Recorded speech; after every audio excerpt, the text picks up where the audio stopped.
يريد على حنيست لا يربي قبري ريس واسع لا يربي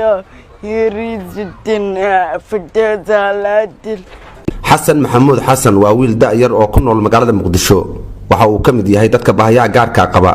wuxuu u duceeyaa duqii hore ee magaalada muqdisho allah u naxariistay injineer cabdiraxmaan cumar cismaan yuriisow oo u geeriyooday dhaawac ka soo gaaray weerar argagixiso oo ka dhacay aqalka dawladda hoose ee xamar 24 Juulaay sanadkii 2019 waxaa quraan loo aqrinayaa allah u naxariistay injineer yuriisow waxaa ducada ka qayb qaadanaya dariska iyo asxaab kale oo la casuumay injineer yuriisow allah u naxariisto ilaahu naxariis jannada allah ka waraabi jannada allah ka waraabi insha Allah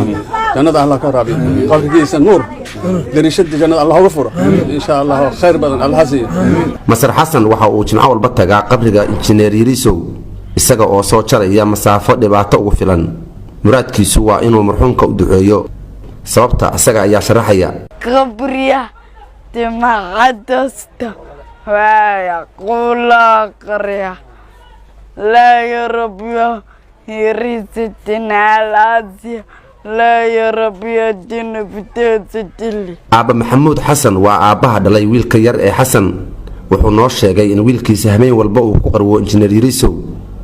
wuxuu xusay in marxuumka uu wanaag badan u sameeyay wiilkiisa oo kamid ah dadka baahiyaha gaarka qaba Abba Xasan wuxuu intaa ku daray in mar walba wiilkiisa uu ka dalbado inuu xus u sameeyo marxuumka oo ahaa aabihiisa labaad waxaana uu goostay in duruuf kasta oo jirta aysan ka hor istaagin in uu fuliyo dalabka wiilkiisa yar maanta waxaan intuu dhigay xasan wiilkaygii oo mar walba yuriisow aabbo u ahay oo habeen walba ku qarwaayo marka wiilkaygii ayaan u jeclaystay inuu dhigo waa markii labaad aan dhigayno alxamdulilah qabuuraha wuu aadiyaa jimco walba asiga qof la tashan uu aadaa wuu yimaadaa wuu baxaa jimcada yawm haddana maalinta ugu labaad hadda habeen horaata ugu darneed si xun uu calowsaaday aablaw nafayso uu yiri qolobadaas u aakhirna alxamdulilah maanta soo gabagabaynay yuriisow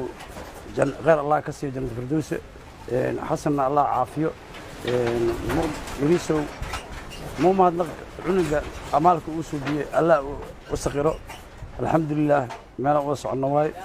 عنقنا وعنق إسكحون وصل مرة البابان إلا هذنا يريسو أيام كقول أي قلوب تيس وعمرك لبعض وحولا وقلايا سياسان سكون من مانت الحمد لله agaasimaha waaxda warbaahinta gobolka Banaadir Cabdinaasir Xirsi Iile oo kamid ahaa dadkii lagu casuumay xuskiga ducada loo sameeyay Allah u naxariistay injineer yuriisow ayaa sheegay in tilaabadani ay tahay mid ku dayasho mudan waxa uu dadka Ilaahay wax siiyay ka dalbaday inay wax taraan Xasan iyo qoyskiisa Xasan waa u jeedin waa curyaana waa naafo waaye xaqiiqatan guriga dagayna waa aragtaan soo yaalo xaqiiqatan wuxuu u baahan yahay kaalmo zaad u baahan yahay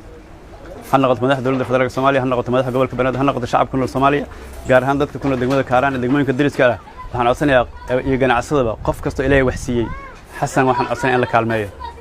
أنا ولا مسؤولين قبل كبنات قارسيد دونا فرينتن إن حسن أبها هي كلمة عافمات يمد ولي قتل دولة تجده وجد إن يجوا إسكندرية أو إسكابورا وتبعنا أي وحي كسر دقينا يعني إنجليز ولا ونحرسته مركو حن عدسنا يا عد يا عد جابنا كلها حسن انت دمقان kartaa ha u damqato ha loo kaalmeeyo isaga qoyskiisa duruuf kasta uu ku nool yahay wiilkan yar ee naafada ah kama daala ducada iyo quraanka uu aqrinayo Allah u naxariistay injineer yuriisow oo 4 Agoosto sanadkii hore magaalada Muqdisho lagu aasay